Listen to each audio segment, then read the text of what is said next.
Welcome to Let's Talk Wellness, where we will be sharing insights into the world of mental health and wellness as we explore traditional medicine and holistic healing options. It's time to have new conversations about mental health. Join Mara James, the founder and CEO of the Hugs for Life Healing Center, as she guides us along this journey. And now, let's talk wellness.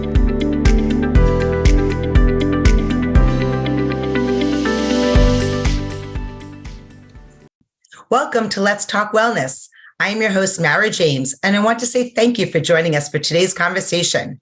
During Let's Talk Wellness, we focus on healing, understanding, growth, and spirituality. This is part of the Hugs for Life Healing Center, a subsidiary of the Extraordinary Lives Foundation, a nonprofit who's devoted to supporting mental health awareness and providing resources for children and their families. As the founder of these organizations, I have the great joy of collaborating with an amazing team of people to help bring healing to children and their families around the world. You could find all of our information at elfempowers.org, and you could find this link in the show information. Now, let's talk wellness with today's guest, Gosia Lorenz. Gosia is a spiritual life coach, consciousness facilitator, and energy healer. Welcome, Gosia. Welcome. Hello, Mara. Thank you so much for having me. Oh, it's such an honor to have you today. I have so many amazing questions lined up for you. And one of my favorite is, were you always a spiritual person and gifted with your talents? Thank you for this question. And I do have unusual story, very different from most people that chose the path that I chose. I did grow up in very metaphysical home in communist Poland, which was very, very, very unusual. And I grew up reading books about natural healing methods, life after life, and astrology and all of that. And I thought this was very normal. And I found out later on when I kind of ventured off into the world that I am very weird and different than most people. So I didn't have to have some horrible disease or accident that steered me into this direction. I just naturally went this way, which probably was way more comfortable than some people that they experience that. Absolutely. As opposed to me at 48 years old, having a very big, scary awakening, spiritual awakening, and diagnosed with bipolar disorder. So you're definitely blessed. Yes. Wow. So that's amazing. And are there a particular type of clients that you work with? You know, I've had probably people from all walks of life, from any culture, any religion background. I've facilitated classes and did sessions literally all over the world in all the continents. Well, not Antarctica and all these cold places. No, I don't go there. But other than that, everywhere. And, you know, people are same everywhere. This is my conclusion after all this traveling and all the sessions and classes and facilitations I've done. We all want to be loved. We all want to be happy. We all want to be seen and acknowledged. And we all don't want to be judged and don't want to judge ourselves. It's really very simple. And we're all special and unique in our own ways. It's simple to understand, but it's not simple not to judge, right? And just to be loved.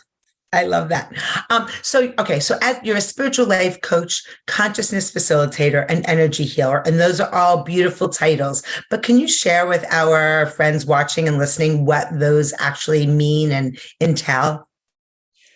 I always look at the underlying energies with anything that people come to me with. It can be some serious disease like cancer, autoimmune diseases, but also just unhappiness, not being able to keep a job or find a love of his or her life, problems in a family, with a coworker. It can be really anything out there. I always look at underlying energies. So I approach everyone practically the same. Okay, where is the root of this? Where is the seed that grew it grew grew into the situation. And I always find something, whether it's this lifetime or another lifetime, whether it's childhood problems or somebody said something to the person long time ago and they don't even remember it very well. But by undoing these energies, by releasing these energies, clearing these underlying energies, the healing can occur. Healing is the side effect of clarity, of purity, of lack of this stuck energies that could be emotional, could be traumatic, could be something of any kind. But so I always look at the energetic world. I don't care what is the label the person got labeled with, or what is the diagnosis. I just like, okay, let's see what we can do to change it, because everything can be changed. Everything is energy. Wow. So you're saying can you give us an example, like when someone has cancer and you're relating it back to what you're calling energy, which is an interesting, doctors don't talk about the, energy behind cancer. They talk about the cells and all that. So can you share with us a little bit how that works? Of course. Well, when the body creates something on a physical level, the energetic component and foundation must be pretty big and probably neglected for many, many years. So there are certain emotions that played a role in creating that cancer. And I know I might upset someone that they say, I didn't create it. I believe we do create or co-create everything in our life. And even if we were exposed to some toxic substances that created cancer in our life, why were we there with the substances? Why did they show up? What other toxicity were we exposed to in our life that we then created or invited toxic environment to, harm us on a physical level? And for me, any disease, any disorder, any pain is body screaming for help, body screaming to pay attention to something that you probably neglected for a long time, or didn't want to see, didn't want to address, didn't want to look at. We have all these dirty little corners that we don't want to look into. And sometimes it's crucial and life-changing and life-saving to really look in those places. And we all have the strength, we all have the courage, we all have the capacity to look at those places and be able to just say, okay, I'm ready. What is it that I created with this diagnosis and this illness or disease that's haunting me now? So it's really kind of being open and having the courage and humbling yourself to say, wow, maybe there is some underlying emotions that I haven't dealt with, right? Because the power of the subconscious mind, for me especially, I have found has been so powerful that, it's protected me for 52 out of my 56 years. And then it was like, okay, it's time. She's ready to know what happened, her trauma. But it's amazing. I feel like the universe is pushing us all to start our healing journey, and these dis-eases that we're developing, either emotional or physical, definitely have those underlying ailments. And it's so interesting in my brain to wrap around what you're saying about connecting emotions and energy, because are you saying emotions are energy or they create energy? How do you explain that?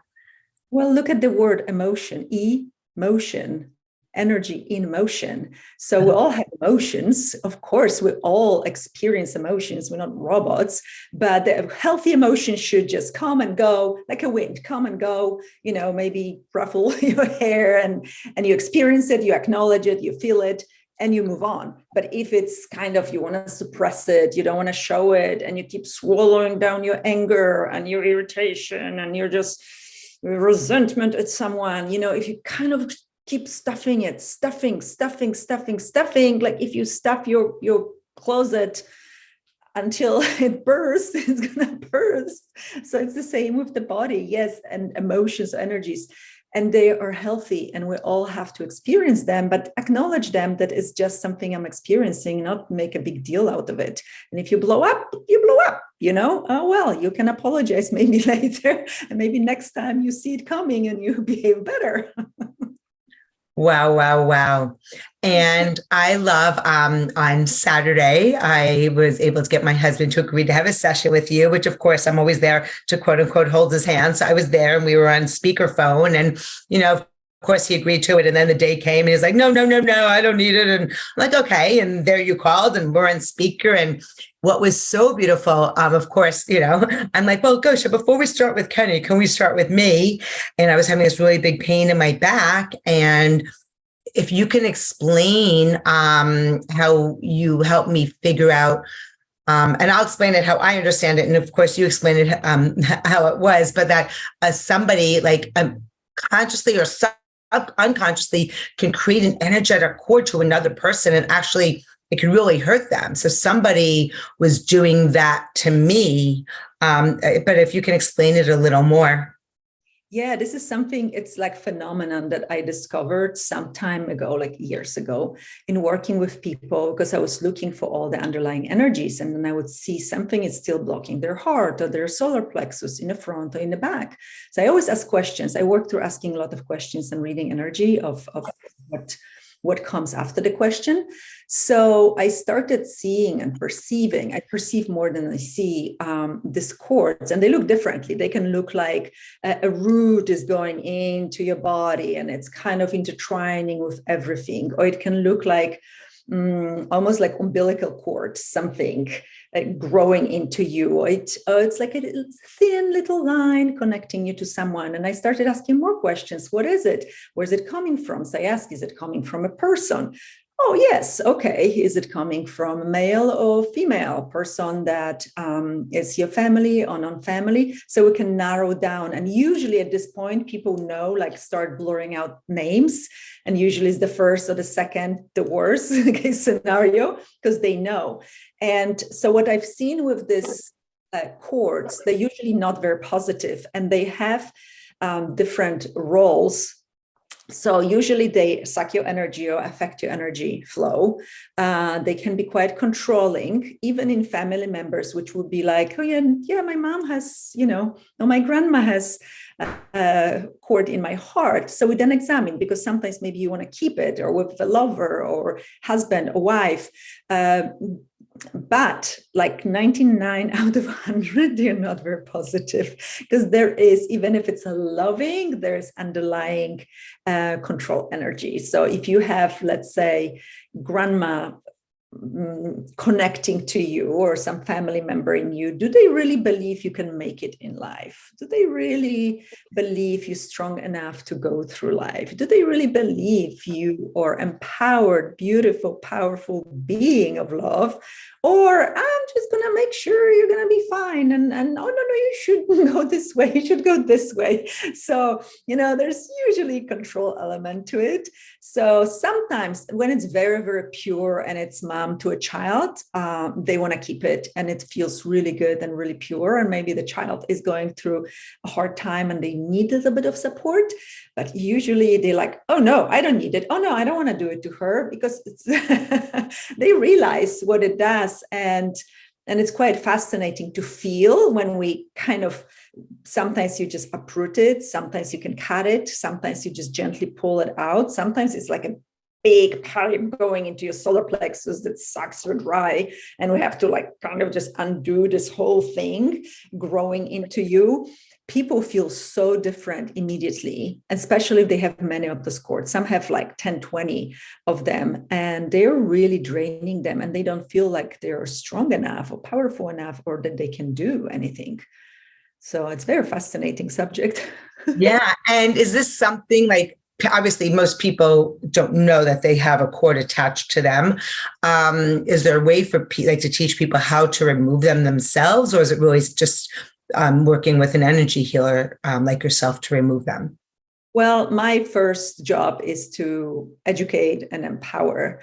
I really believe we all can do it. We just sometimes don't know about something, or we don't know how. We don't have a tool or tools that we came across or learned. And all those things are really, really easy. People just don't believe that they can have this magical capacities. It's not magic. It's just energy with no energy. So my favorite tool to go to when I teach about this is creating a communication with our body. So, some people use pendulums, some people use muscle testing. The easiest muscle testing technique that I found that everyone can learn is stand up. We don't have to stand up, but you're standing up and you kind of relax and you ask your body to show you a yes. And your body should sway forward for a yes, forward.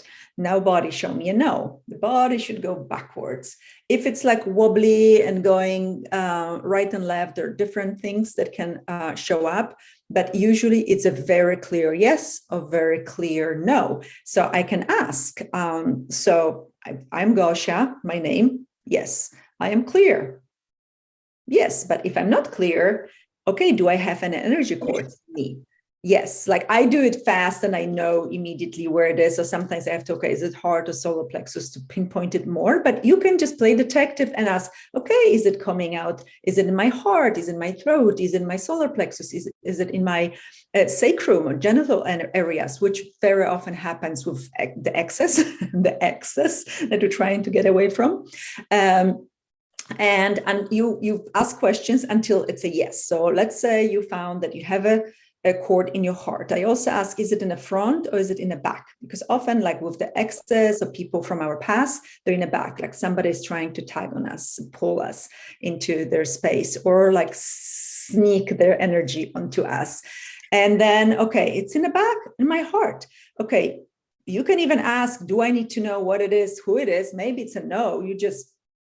And then I am kind of more detailed. I ask, do I cut it? Do I pull it? Do I unhook it? Sometimes it's like a hook at the end. Like I see like a fish hook. And it's those are the kind of really controlling mean ones and dark ones often.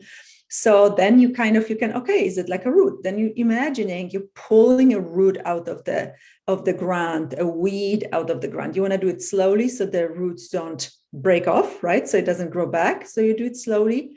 Just play with it, use your imagination. Or you can have like a golden big scissors and cut it. Or you can have a sword, golden sword. I like using golden energy when I work to cut it. So play with it. Don't take it too seriously. You can't make it wrong, hurt yourself. You can get it wrong in any way. So just play with it and see what happens. I had so many people just trying to do it and they loved it because they felt instant shift afterwards. Wow. Amazing. And now, so are we allowed to do it for others? Like, for example, for our children, if they're under 18 versus like for a spouse, or are we only allowed to do it for ourselves? I do it for my children all the time. And they always have their permission, because every time I ask, I have 2 teenage boys, and okay, you have something in you. Can I clear it? They always say yes. They never said no, or like, oh, mom, stop that. It's always yes. Or like, yes. Oh, can you put your hands on me when I'm being sick? But I do it because it just makes my life easier. I've noticed that after they play video games, let's say, with their friends, often something is attaching to them. So I undo it, and it's usually something in the front, and it works. They immediately feel better, look better, they get happier, they start humming or singing or get, funny. I see shifts within like a minute or two. So I know it works. I know I've done it since they were little, and I know it works. So, you can do it for others too. Like my rule is, if it makes your life easier, because you work with someone or live with someone who is just making you miserable because they are choosing quiet, dark energies to play with or to engage with in some way, or they're choosing anger, or they're choosing, resentment, or some of the slow energies, or a lot of judgment, just do it for your sake. And you can ask their higher wisdom always. You can ask, and the higher wisdom will always say yes. Almost always, unless it's some big lesson they have to go through and they have to get it themselves. Right. Well, we're going to take a quick break, and we come back. We're going to discuss how mental health is affected by different energies. And when we see our children acting differently, if you have some type of guidance. So if everybody can hold on, we'll be right back. In these shifting and changing times, more and more lives are being impacted by mental health.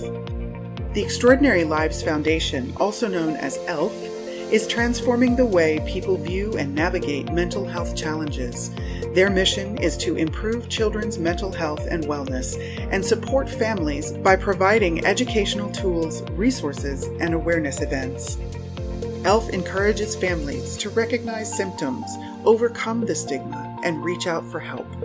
Through prevention, early intervention, and holistic treatment, we believe many of the big problems facing today's youth can be transformed within a generation. Extraordinary Lives Foundation is excited to offer the Hugs for Life Healing Center, growing a worldwide network of approved holistic healers and bridging the gap between traditional and complementary healing options. Visit the Extraordinary Lives Foundation website at www.elfempowers.org to find out more about their resources and events. Together, we can change the conversation around mental health.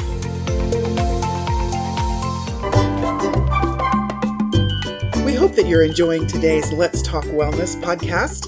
And if you have a topic that you would like us to explore, we would love to hear from you. Simply email us at info@elfempowers.org. That's info@elfempowers.org. And now, back to the show. Welcome back to Let's Talk Wellness. I'm your host, Mara James, and today we're speaking with Gosia, who is a spiritual life coach, consciousness facilitator, and energy healer. Welcome back, Gosia. Thank you. Hi. So I'm loving this conversation. And we're talking a lot about the energetic cords. And I know in the past, we have spoken about a term that I love that you use called hitchhikers. Can you explain to our guests what a hitchhiker is, please? Well, this is a very big subject and wealth of information, but this is also my specialty and something I work with every day. So there are people here, wherever you are, with the bodies like us speaking, somebody you can touch, you can see, you can relate to. And then there's also a huge presence of invisible bodies. So you can call them the deceased, people that passed away and they didn't move on. But unfortunately, there's more of those beings around us than people with the bodies. And I know it's probably hard to believe, but before you get scared, there's nothing to be scared about. Like when you go to the store, you see people around you. Do you get scared or freak out or don't want to be there because other people are there?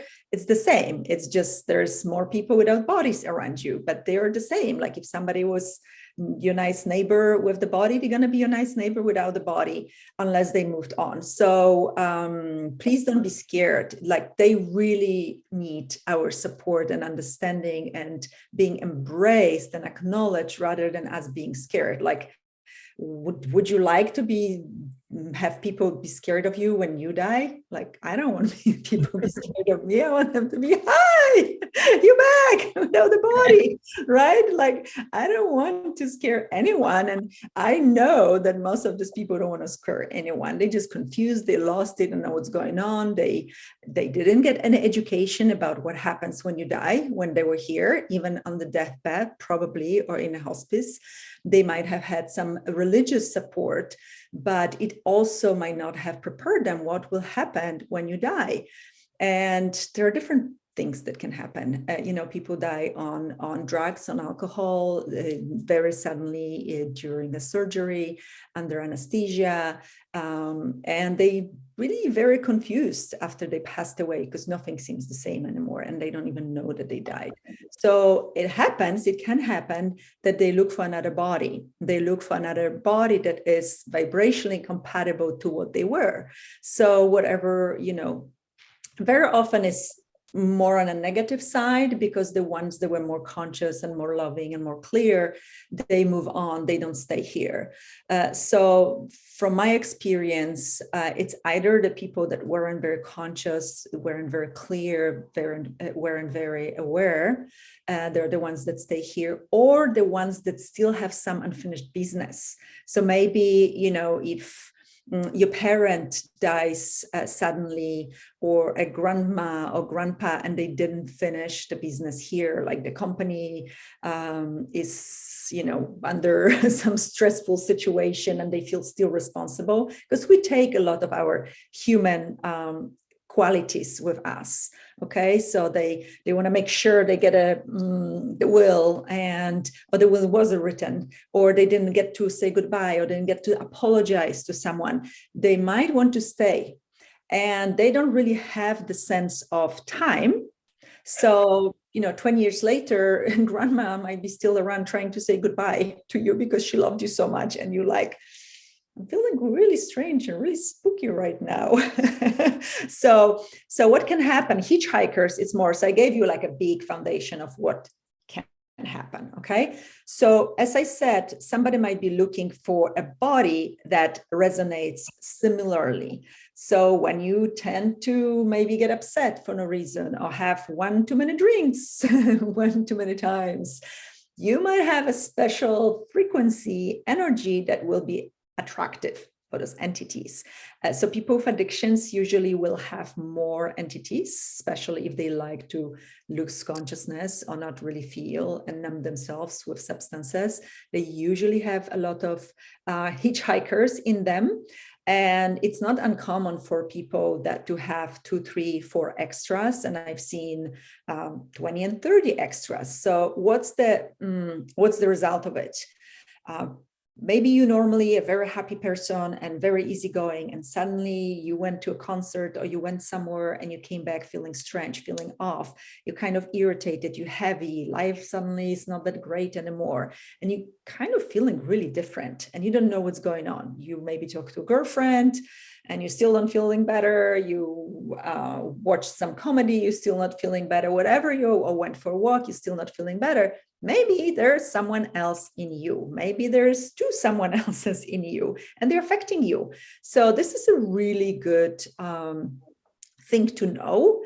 And working with my clients, probably 90% of them have something in them.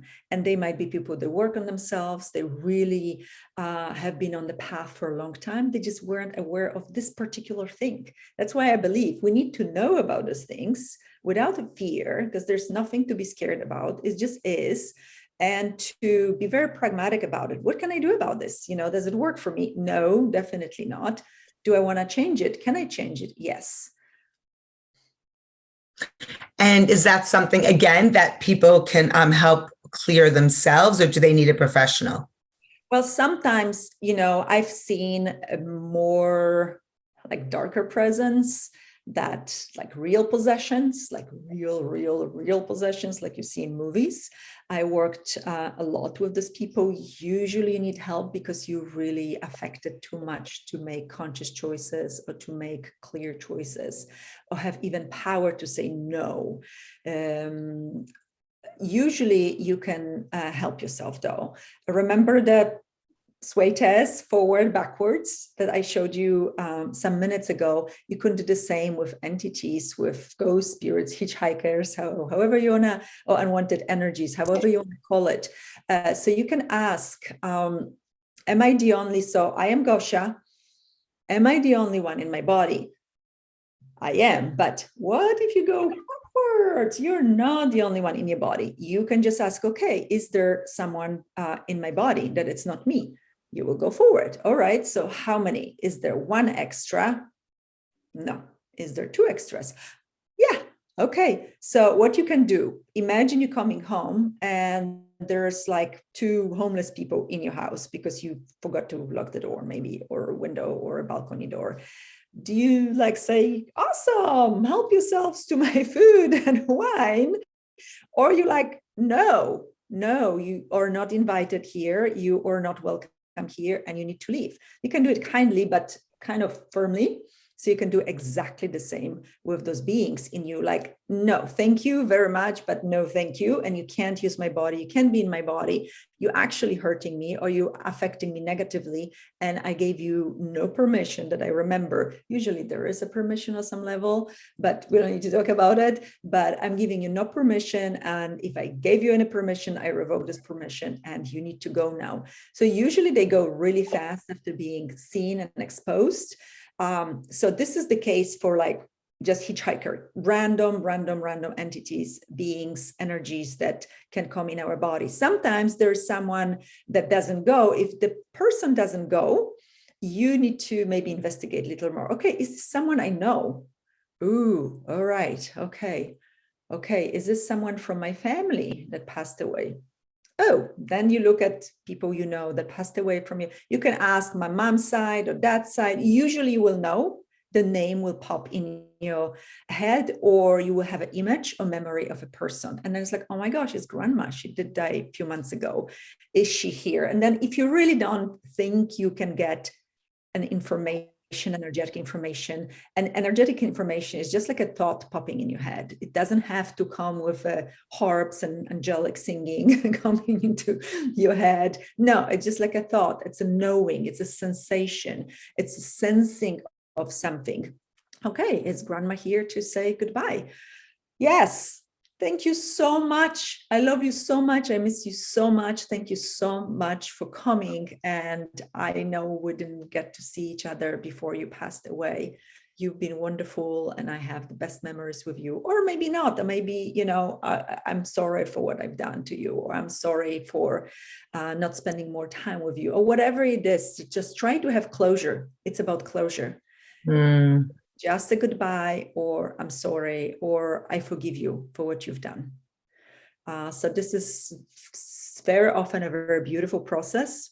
And there's very often a big release, an emotional release. And when I work with people and something like this happens, we both cry, because I can feel that release usually on the side of the deceased person.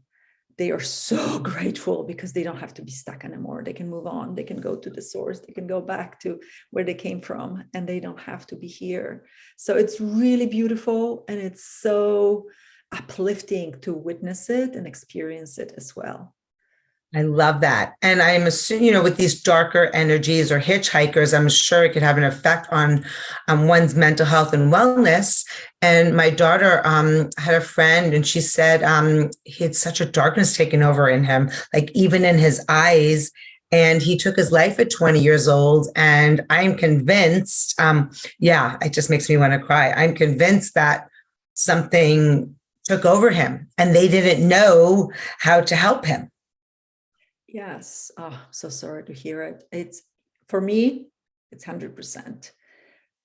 Mental health is very tightly connecting to the energetic world. And every single person I worked with who was depressed or anxious or was diagnosed with some mental illness had huge presence of a lot of darkness. And we don't have to go into how it happened. This is more, deeper subject, but it does happen. And, kids are now like drawn to like some strange music that maybe has some darker undertones.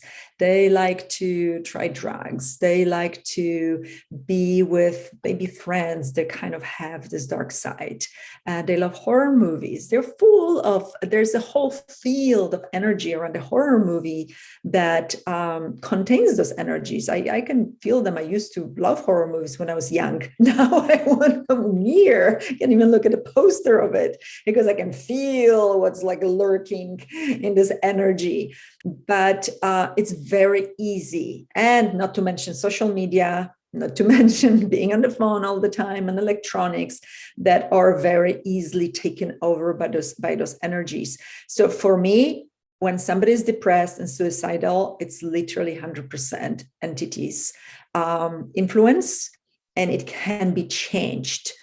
It can be changed by clearing them. It can be changed by empowering this person to stop judging themselves. Judgment is the biggest and easiest invitation for those dark energies. If you start judging yourself and you feel terrible about yourself, rather than seeing yourself as a gift, as the most beautiful being on the planet, as the beautiful, beautiful energy, space, consciousness, it's easy to invite them. They love the judgment. And very often they kind of perpetrate that theme, and you start judging yourself more and more and more and more and more. And you start hearing, oh, you should die and you shouldn't be here. You're terrible. You're just taking space on the planet. Nobody loves you anyway. Nobody cares about you anyway. When you're hearing those things, like, do you think your like beautiful beingness and beautiful spirit would create those words? No, this is an outside influence for sure. And like you said, your daughter could see his eyes. Like, people change, people's eyes change. They become dark, or they become kind of, you get this instant reaction and makes you very uncomfortable to be around them. Pay attention to the signs. Like, your body is in the biggest sensory organ that you have.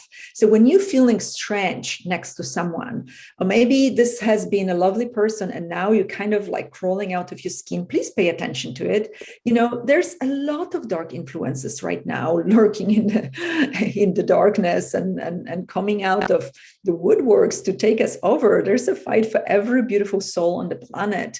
And we have to be really, really, really aware, not be scared, but be aware and try to stay as clear, as connected as possible.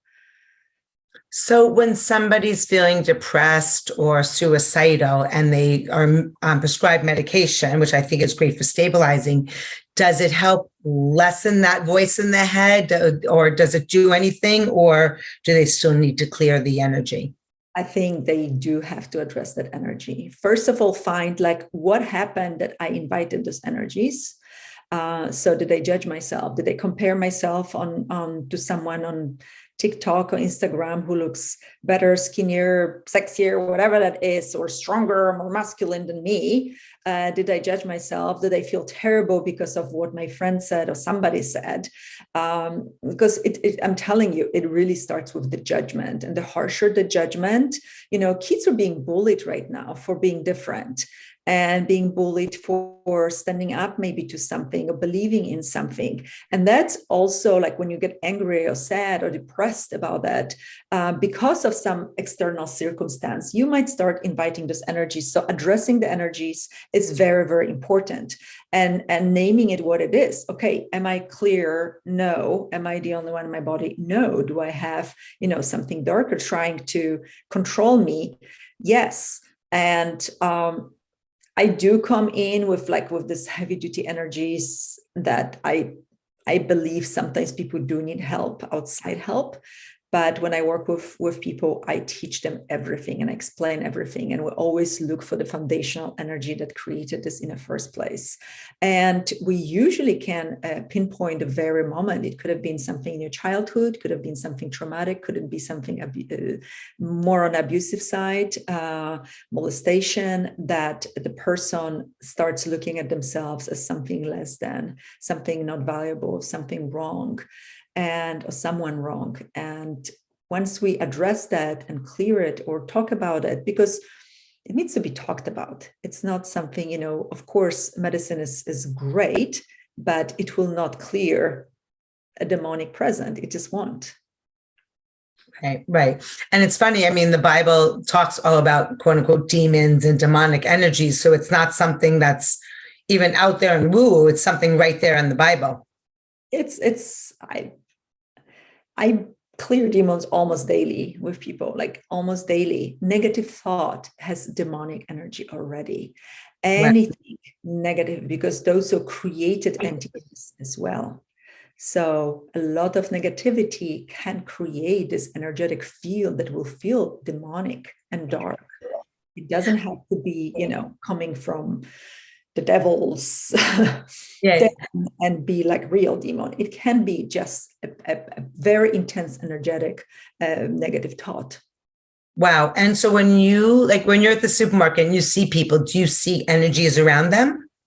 It's more like a sense. I try not to, because I go a little crazy when I tap into everyone. When I look at someone's in the eyes, I I get like this whole download of who they are, what they are, how they are energetically, and I feel everything in my body. So it's not very pleasant, although I know that it's just information, so I don't make a big deal out of it. But if I was doing it with everyone, it would be a little bit too intense. But even when I get a text from someone or email and I kind of zoom energetically into the person or the space, I can feel a lot and I get a lot of information. So I train myself not to go too deep unless I have to. I'm being asked about something, or like, oh, hey, can you check? I'm not sure if I'm getting it right. Then absolutely, I can do it really fast. And I always say, if I can learn it, if I could learn it and train myself, you can too. Like this is, we all born with these muscles. You just, maybe don't have these muscles really strong and mastered. Just like when you go to the gym, you don't get a nice, beautiful, toned abs after one time. You have to work a little bit on it. So it's the same with energetic awareness and keeping energetically clear and using the tools and trusting that you can, because people often don't trust.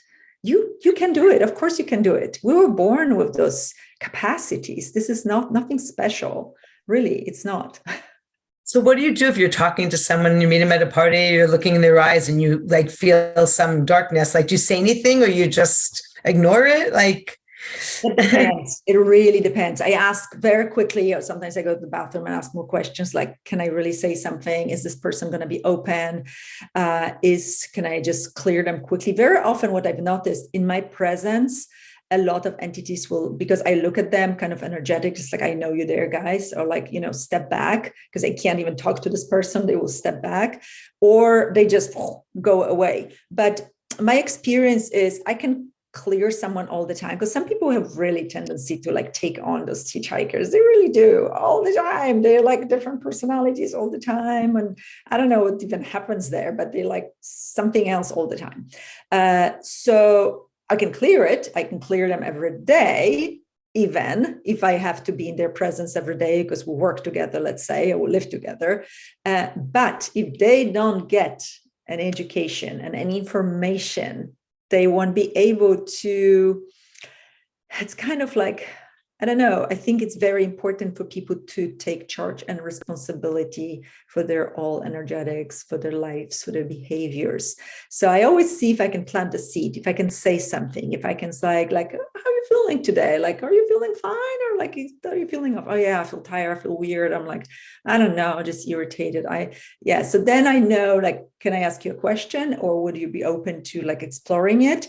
Usually people are. I don't meet many people that anymore that are not open to me. I don't know. It just happens this way. And you're helping to heal them and empower them, which is such a beautiful thing. Thank you. Wow. Thank you for the work you do. I'm so grateful to that we finally got to see each other in this lifetime. Reunited. So what is the best way for our listeners and watchers to get in touch with you? You can just shoot me an email at info@gosialorenz.com, GOSIALORENZ.com. That's the easiest way. Okay. And we'll also list that, the email address in our show information. And it has been such a pleasure. And Gosia, and to everybody out there, don't forget that you are amazing. Yes, you are. And you better believe it, because nobody will believe it for you. You have to believe it yourself. Thank you for joining us for this episode of Let's Talk Wellness. This podcast has been brought to you by the Hugs for Life Healing Center, a division of the Extraordinary Lives Foundation, a 501c3 nonprofit organization. If you would like to listen to more conversations like this, we invite you to subscribe to our mailing list at www.elfempowers.org to be notified when our weekly episodes are published. Thank you for joining us, and we look forward to bringing you our next conversation on Let's Talk Wellness.